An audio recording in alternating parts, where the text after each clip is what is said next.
Hey, what is up everyone? It's Justin here, and today I've got a detailed look and comparison of the iPhone 6 mock-up.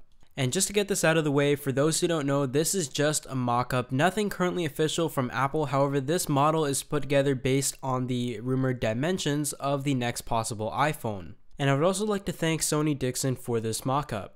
So although the iPhone 6 isn't rumored to come out until about September this year, and we are still quite a ways from that, there are many rumors that have already started of the iPhone 6, and many, if not all of them, have pointed to a larger display.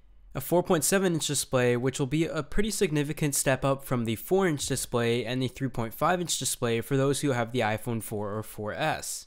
And we are also expected to see the iPhone 6 come in a design reminiscent of the iPod Touch 5th generation, which is reflected in the mock-up we have here.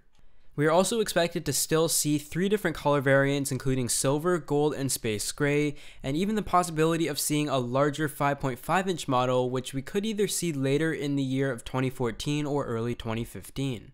But as you can see from this mockup here, I'm sure you could tell the iPhone 6 seems significantly thinner. In fact, I have a slight feeling that they will be branded the iPhone Air instead of the iPhone 6.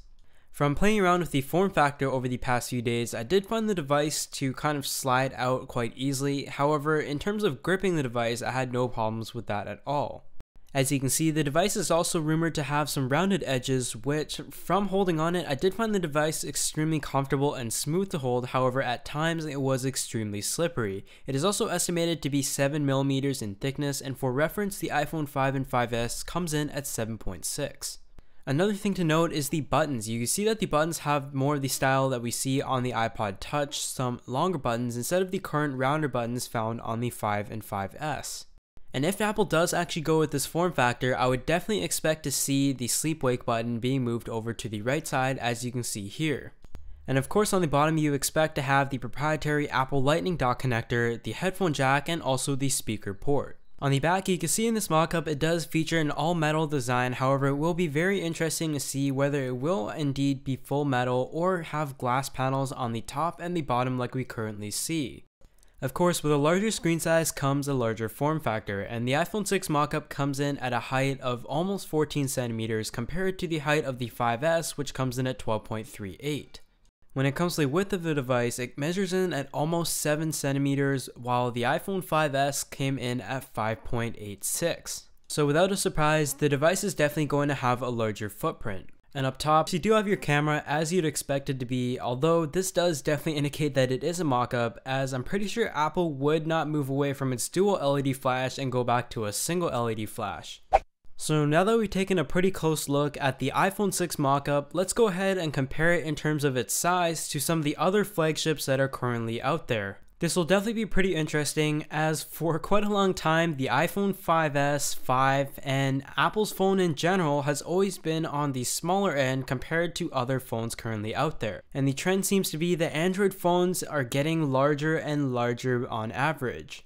So the first things I wanted to compare it to were the Moto X and the Samsung Galaxy Note 3, and that is because the Moto X does have a 4.7-inch display, and that is also the rumored screen size of the iPhone 6. So I hope it just gives you kind of a representation as to how iOS would look on a significantly larger display. I feel that the screen size of 4.7 inches is definitely reasonable for Apple to go to, as 4 inches does start to feel a little bit small. However, 4.7 inches is kind of the sweet spot for me, as it doesn't really step into the 5-inch territory like we do see with quite a few flagship smartphones out there, which many people do find is too large. However, it is a significant jump from the current 4-inch screen size.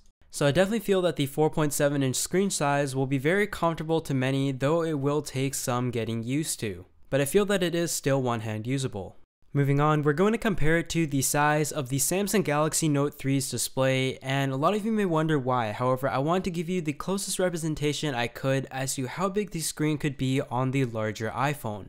The Samsung Galaxy Note 3 features a 5.6-inch display, while the rumored iPhone 6 Pro, as it is said to be called, is said to feature a 5.5-inch display. And although it may not be for everyone, just because of how big it is, I would definitely be very curious to try it out, as the largest iPhone before that was 4 inches, which we currently see on the iPhone 4. So 5.5 is definitely a huge jump. And hopefully Apple is able to have some additional features that really take advantage of the added screen real estate. So now that we've compared the iPhone 6 mockup to the Moto X and the Samsung Galaxy Note 3 as to giving you a reference of what the feature sizes of the iPhone could be like, let's move on and casually compare it with some of the current flagships out there. So first we've got the Samsung Galaxy S5, and that features a 5.1 inch display, and you can see that the device is slightly taller and slightly wider. However, the size is actually quite comparable. Now compared to the HTC One M8, although it only has a 4.9 inch display, which is not much off the 4.7 inch display of the iPhone 6, it is quite a bit taller. And despite the device being taller, you will also see that the power button is actually located on the top of the M8, which quite a few people complain about. On the back, you can see that the silver variants actually seem surprisingly similar in terms of its finish, as crazy as that sounds. However, the form factor and the kind of shape of the HTC One M8 is quite a bit different. And next up, we've got the Google Nexus 5 here, which has a 5 inch display, but you could see that the form factor of it is almost slightly smaller than the iPhone 6, though they're extremely close. I'm sure you've also noticed that the iPhone 6 seems to be pretty tall considering its screen size, just because of the fact that it does have to have space for its rounded home button. And lastly, we've gone back to the Moto X, which, although it has a 4.7 inch display, just like we see on the iPhone 6 mockup, it is quite a bit smaller than the form factor of the iPhone 6. Which again goes back to the fact that the iPhone 6 has to fit its home button, and it does have the equal amount of space on the top and the bottom, while a lot of Android phones these days do have on-screen buttons.